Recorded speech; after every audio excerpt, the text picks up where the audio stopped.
నోరుంది, నాలుక ఉంది, మంచి వాయిస్ ఉంది.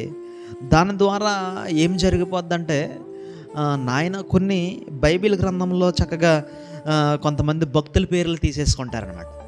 కొంతమంది భక్తుల పేర్లు తీసేసుకుని వాళ్ళని కొన్ని ఏదో ఒక లెసన్ లాగా, ఒక సబ్జెక్ట్ లాగా, ఒక స్కూల్లో ఒక సబ్జెక్ట్ లాగా తీసేసుకుని ఉంటారు.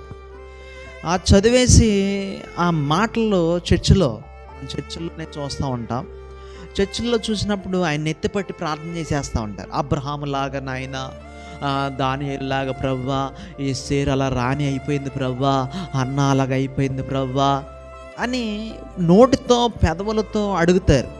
నిజంగానే నోటితో పెదవులతోటి చక్కగా అడిగేసి ప్రార్థన ఏదో విశ్వాస వీరుల్లాగా అడుగుతూ ఉంటారు. అలా కాదండి, మనం ప్రార్థన చేసినప్పుడు ఎలాగ అడగాలంటే విశ్వాసముతో హృదయపూర్వకంగా అడగాలి.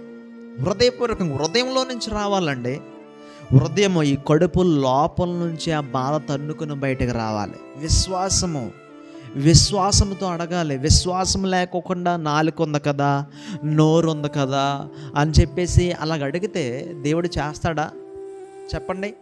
చాలామంది జనాలు నన్ను చూస్తున్నారు కదా, మనుషులు నన్ను చూస్తున్నారు కదా, మనుషులు అందరిలో పాస్టర్ గారు నన్ను ప్రార్థన చేయమన్నారు కదా అని చెప్పేసి చాలామంది వాక్యాల్లో ఈ సీనియర్లు కానీ లేకపోతే ప్రార్థనకు వచ్చేవాళ్ళు ఏం చేస్తారంటే ఆ వాక్యాలను ఎత్తిపట్టి ప్రార్థన చేస్తారు. వాక్యాలను ఎత్తిపట్టి ప్రార్థన చేయొచ్చు, కానీ నాలుకతోటి నోటితో కాదు, విశ్వాసముతో ప్రార్థన చేయాలి. ఆమేన్, హల్లెలూయా, ప్రైజ్ లార్డ్. నిజంగా చాలామంది విశ్వాసం లేకుండానే ఉన్నారు. ఈ రోజుల్లో విశ్వాసం లేకుండానే ప్రార్థన చేస్తూ ఉన్నారు.